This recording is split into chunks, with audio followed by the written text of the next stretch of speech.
alguns dados biográficos da nossa homenageada da tarde. Pedimos a todos aí o silêncio para que a gente possa continuar.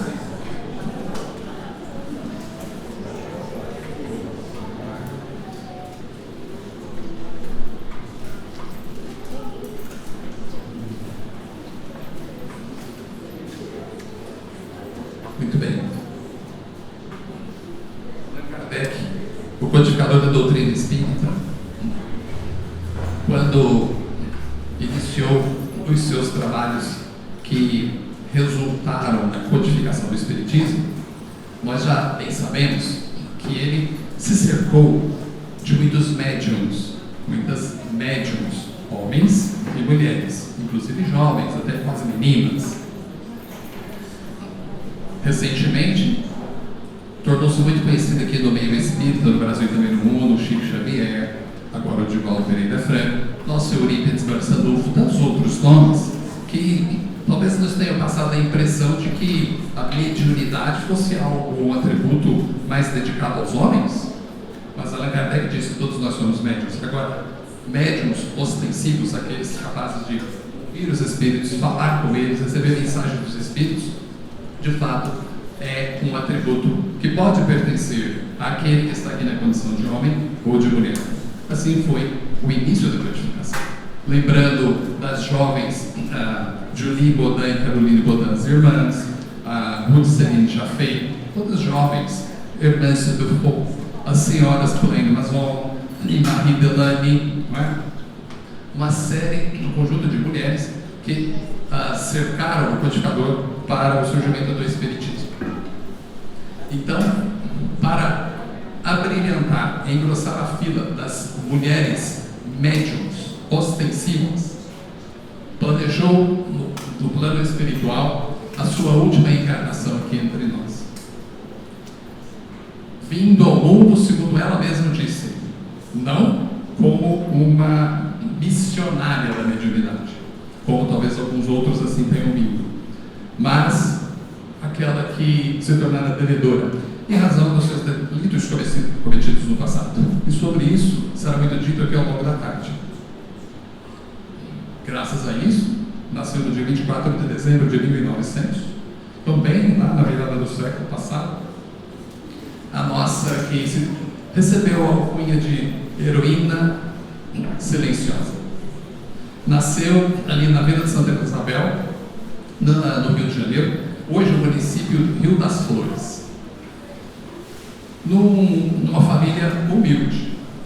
Seu pai, inicialmente um comerciante, mas não tinha muito tino comercial, misturava os apelos pessoais, os pedidos das pessoas, tinha um bom coração, e aí então não deu certo aquele caminho. Ele então ingressou no serviço público, tornando-se um funcionário do Estado, mas viveu a sua vida de forma muito modesta, até os 35 anos da nossa Ivone.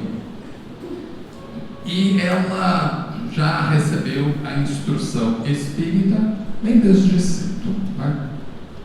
Mas um fato extraordinário se deu na sua vida.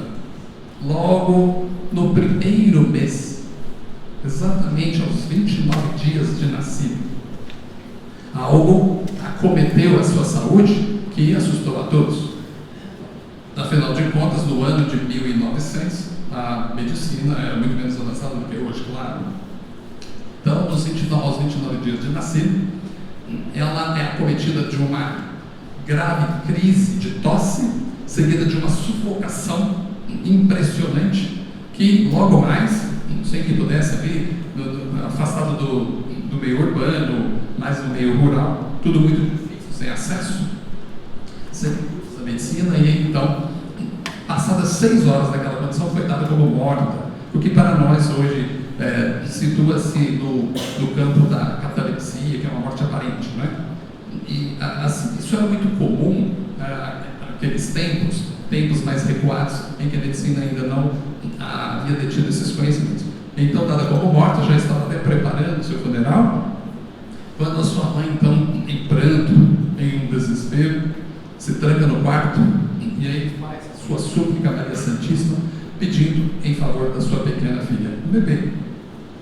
E aí, logo em seguida, então, ela retorna à vida, surpreendendo a todos. Imagina, né? Quase no funeral, o bebê que estava dado como morto, aí revive. É o que se chamava, então, de ressurreição. Incrível fenômeno, episódio.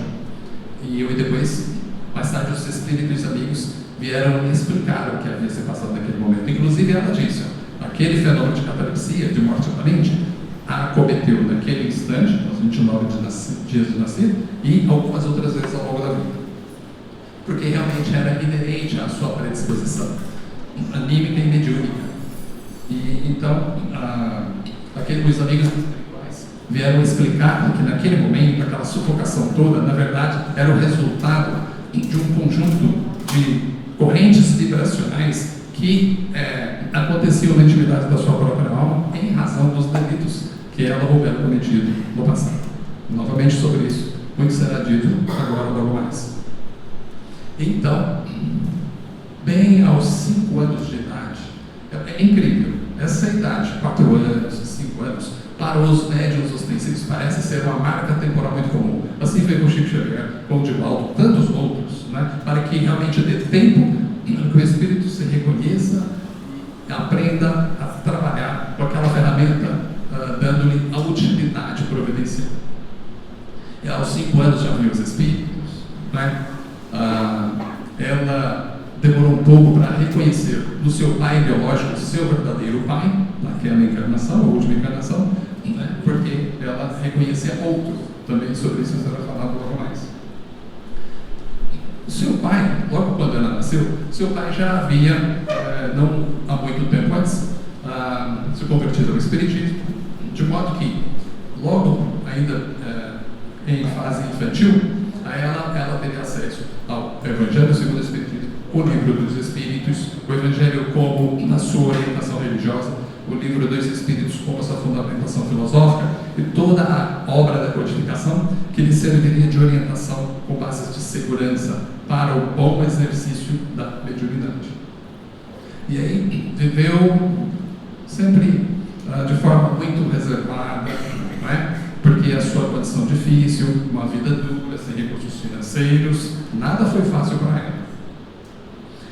Mas ela que era portadora de uma personalidade sem igual à época, né? Uma jovem um tanto reclusa, autodidata, porque até se qualificou a 4ª série daquele tempo, né? O nosso 5º ano de hoje.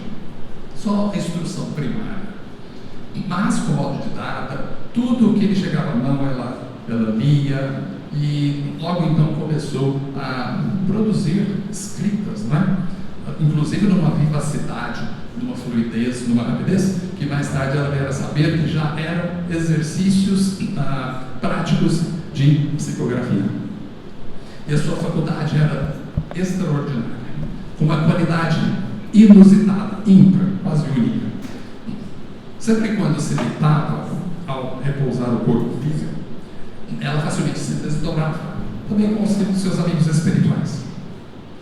E particularmente com o auxílio mais direto do Dr. Bezerra de Menezes, então quando ela assim era aportada, levada ao plano espiritual, vivendo ali as mais incríveis experiências, conhecendo inclusive os locais, né, onde ocorreram os fatos, narrados dos romances, que também aqui sobre isso será dito, e facilitando então depois a recepção através da psicografia de todas aquelas mensagens, porque ela jamais havia visitado, conhecido e visto.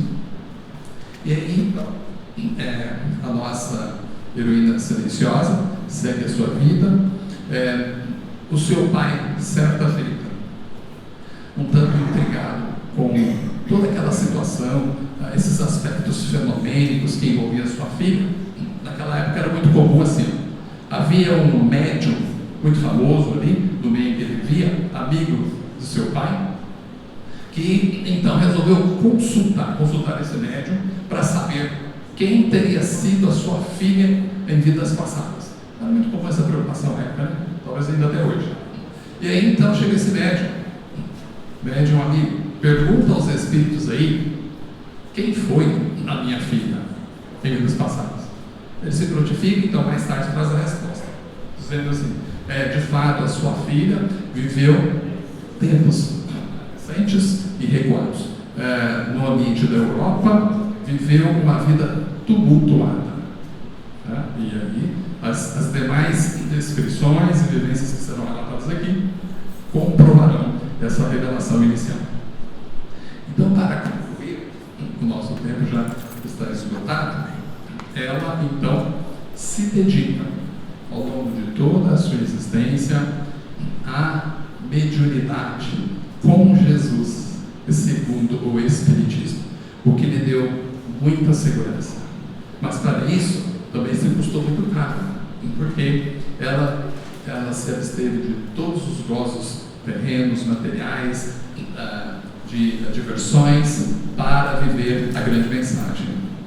E aí, nossa querida Ivone, no dia 9 de março de 1984, portanto com 84 anos ainda incompletos, ela retorna ao plano espiritual, cheia certamente de êxito pela tarefa cumprida com Jesus e em nome da doutrina espírita. Assim, agradecemos a Ti, nossa nobre e homenageada Ivone do Amaral Pereira, pela oportunidade de estarmos aqui, lembrando e resgatando um pouco sobre a história dessa incrível mulher que veio estar conosco para viver a grande mensagem de Jesus, segundo o Espiritismo, na sua mediunidade tão bem aplicada. Que Jesus nos abençoe a todos e a nossa Ivone do Amaral Pereira, onde quer que ela esteja.